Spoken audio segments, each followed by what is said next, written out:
C'est une des nuits les plus froides de février. Nous sommes 2 journalistes en train de suivre 4 personnes qu'on vient tout juste de rencontrer dans un rang éloigné et mal éclairé.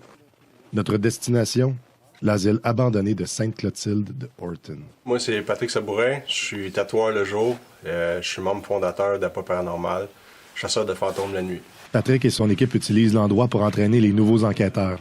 L'asile désaffecté est supposément hanté. 12 personnes y ont perdu la vie dans 2 incendies. 9 des victimes étaient des patients de l'asile, possiblement attachés à leur lit, incapables de fuir les flammes. On a mis sur pied Appât en 2006. De 2006 à 2007, on a acheté l'équipement.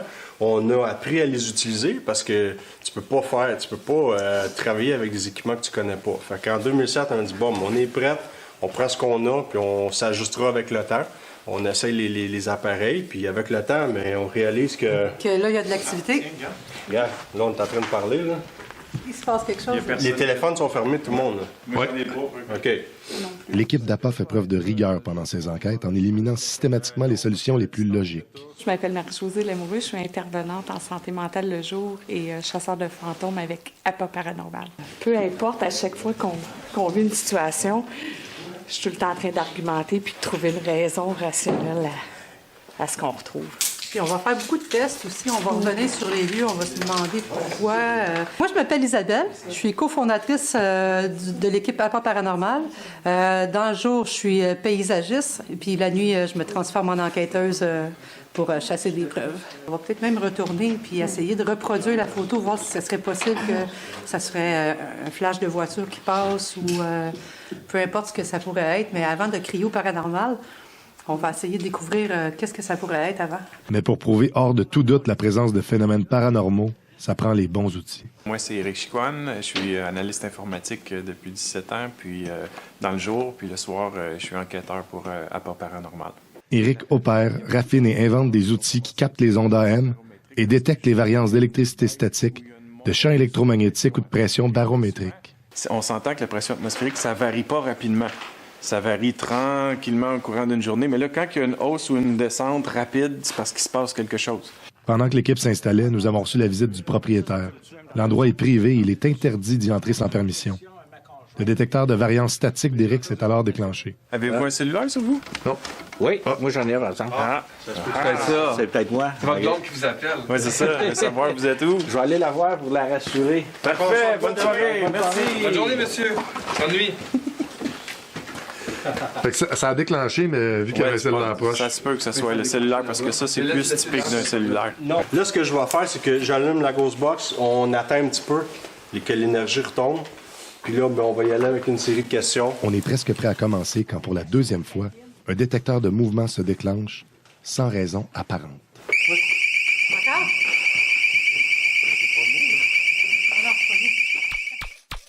Là, ce que je vais faire, c'est que j'allume la Ghost Box, on attend un petit peu et que l'énergie retombe. Puis là, on va y aller avec une série de questions. On est presque prêt à commencer quand, pour la 2e fois, un détecteur de mouvement se déclenche sans raison apparente. Encore?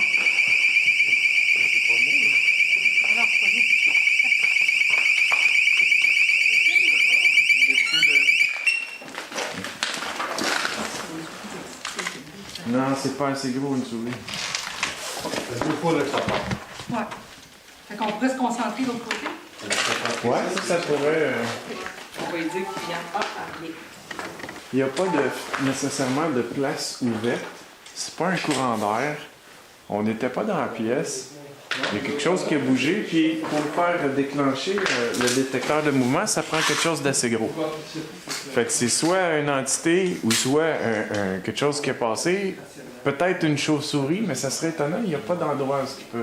Ça hiberne l'hiver, les chauves-souris. Ouais, en plus. Fait que il y a quelque chose qui s'est passé, mais on ne sait pas quoi. 2 fois. On est finalement prêt à essayer de parler aux esprits en utilisant la Ghost Box. La machine, elle scanne d'un bout à l'autre, puis elle recommence toute la fréquence du AM. Si jamais ça parle, des fois, là, au début, c'est difficile, là, puis c'est hallucinant à longue un peu, mais vous allez voir, on va poser des questions, on peut entendre des noms, on peut entendre des mots, mais ça va être des mots ou des noms complets. On va attendre un peu. Pour ça, on va y aller avec une série de questions. Au début, rien. En passant, moi, je m'appelle Patrick. J'aimerais savoir votre nom.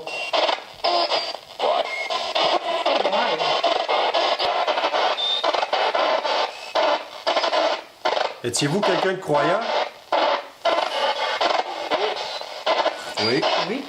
Vous l'avez compris? Oui. C'était quoi le nom des James. Non, mais je dis ceux qui étaient décédés déjà, là. J'ai oublié la liste. Jane? Je me rappelle pas. Combien de personnes en ce moment dans la pièce? Je vais essayer quelque chose. Ouais. 8. 8? T'as rendu 8. On est 6 vivants. Oui, c'est ça. On va lui demander. Peut-être qu'il y a 2 esprits ici. Est-ce qu'on vous dérange? On n'est pas ici pour faire du vandalisme. On est là juste pour parler. Out. Would you like to speak English? Yes. Tu sais, comme vous réalisez, là, il y a des réponses directes. Il n'y a aucune interférence. On n'entend pas des radios ou quoi que ce soit. Il y a des réponses, mais elles sont juste vraiment pas claires. Après notre discussion avec James, on a continué notre enquête de l'édifice abandonné.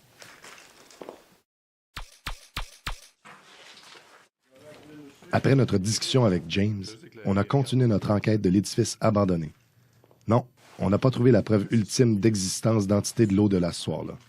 Ce qui n'est pas si surprenant puisque sur environ 160 enquêtes, l'équipe considère avoir obtenu entre 50 et 60 preuves solides.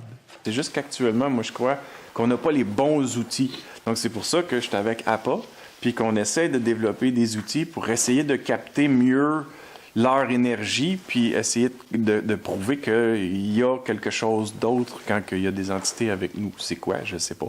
Et si vous pensez que des phénomènes paranormaux se passent chez vous, vous pouvez les contacter. Notre passion, on fait ça gratuitement.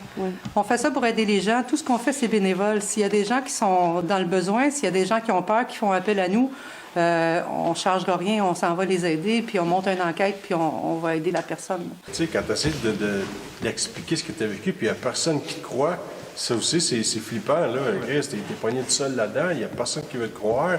Ils vont te faire passer des tests, ils te prennent pour un fou, mais regarde, nous autres, on a structuré nos choses justement pour être capable vraiment d'aller aider le monde le plus qu'on peut. Là.